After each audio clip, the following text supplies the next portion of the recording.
The Interview.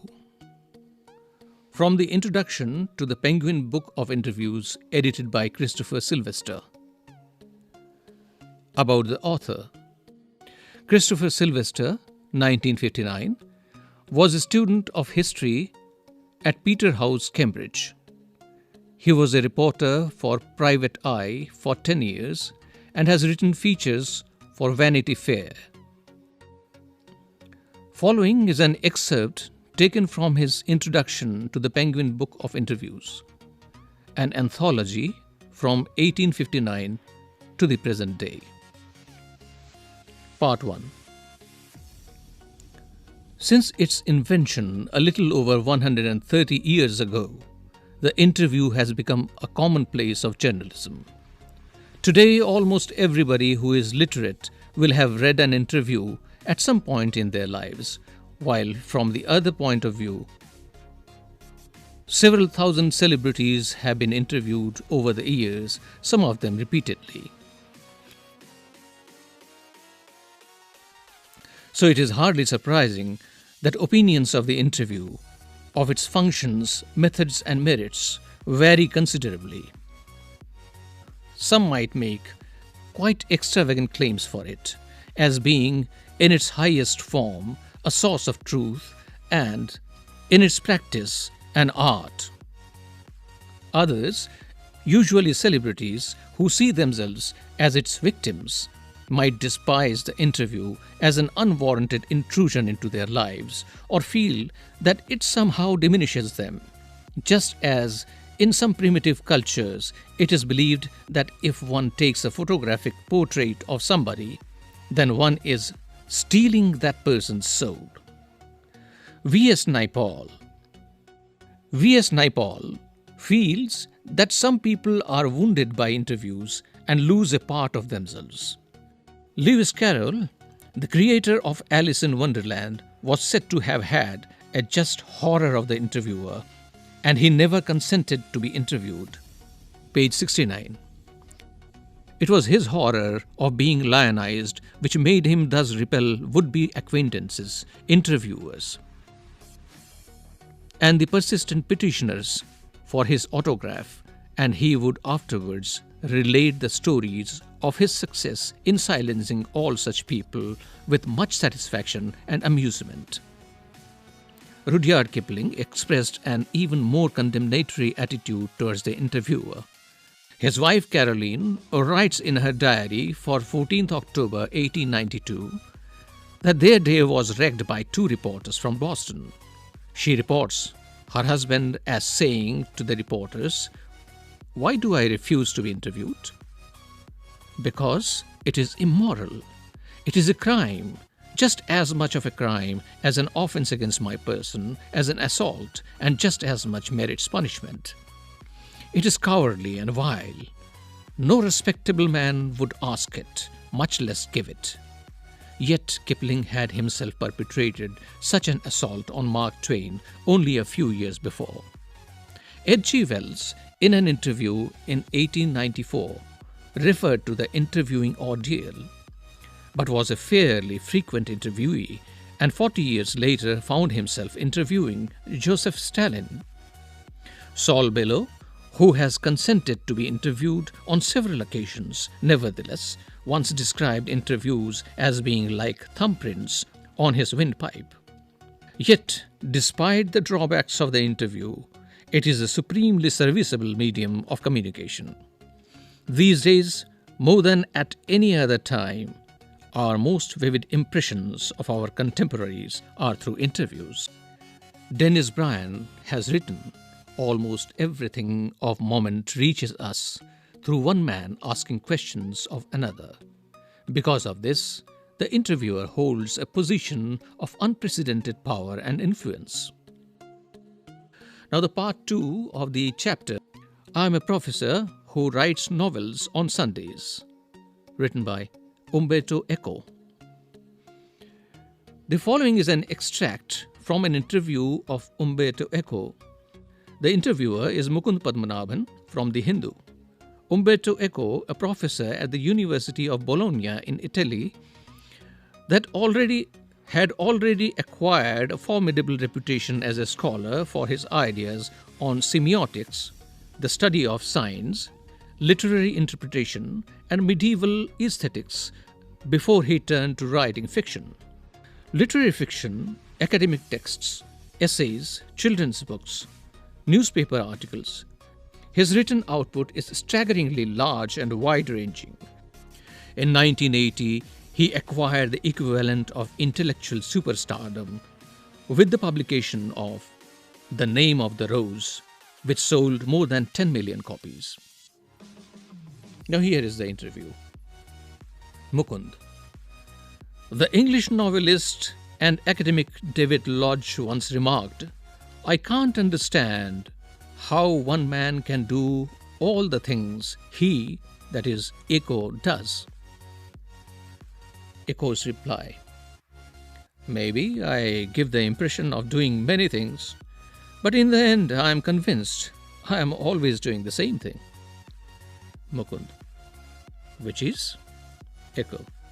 Now that is more difficult to explain. I have some philosophical interests and I pursue them through my academic work and my novels. Even my books for children are about non-violence and peace. You see, the same bunch of ethical, philosophical interests. And then I have a secret. Did you know what will happen if you eliminate the empty spaces from the universe? Eliminate the empty spaces in all the atoms? The universe will become as big as my fist. Similarly, we have a lot of empty spaces in our lives. I call them interstices. Say you are coming over to my place, you are in an elevator, and while you are coming up, I am waiting for you. This is an interstice, an empty space. I work in empty spaces while waiting for your elevator to come up from the first to the third floor. I have already written an article. Mukund. Not everyone can do that, of course. Your non-fictional writing, your scholarly work has a certain playful and personal quality about it. It is a marked departure from a regular academic style, which is invariably depersonalized and often dry and boring. Have you consciously adopted an informal approach, or is it something that just came naturally to you? Umberto. When I presented my first doctoral dissertation in Italy, one of the professors said, "Scholars learn a lot of a certain subject, then they make a lot of false hypotheses. Then they correct them, and at the end they put the conclusions. You, on the contrary, told the story of your research, even including your trials and errors. At the same time, he recognized I was right and went on to publish my dissertation as a book, which meant he appreciated it. At that point, at the age of 22, I understood scholarly books should be written the way I had done, by telling the story of the research. This is why my essays always have a narrative aspect. And this is why probably I started writing narratives, novels, so late, at the age of 50, more or less. I remember that my dear friend Roland Barthes was always frustrated that he was an essayist and not a novelist. He wanted to do creative writing one day or another, but he died before he could do so. I never felt this kind of frustration. I started writing novels by accident. I had nothing to do one day, and so I started. Novels probably satisfied my taste for narration. Mukund, talking about novels, from being a famous academic, you went on to becoming spectacularly famous after the publication of The Name of the Rose. You have written 5 novels against many more scholarly works of non-fiction, at least more than 20 of them. Echo, over 40. Mukund, over 40. Among them, a seminal piece of work on semiotics. But ask most people about Umberto Eco, and they will say, "Oh, he is the novelist." Does that bother you? Echo. Yes, because I consider myself a university professor who writes novels on Sundays. It's not a joke.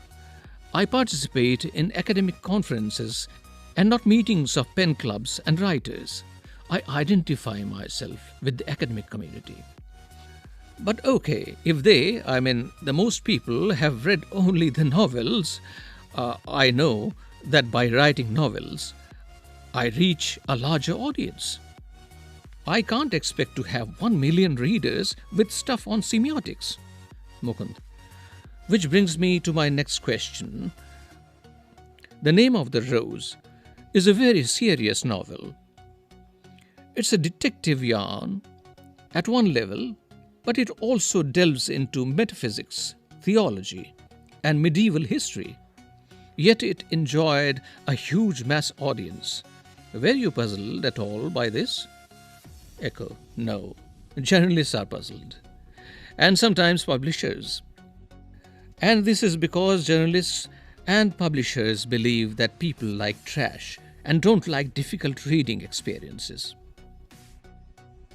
Consider there are 6 billion people on this planet.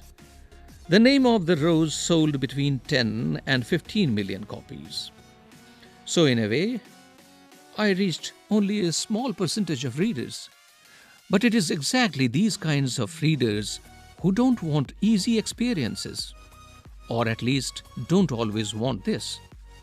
I myself, at 9 p.m. after dinner, watch television and want to see either Miami Vice or Emergency Room.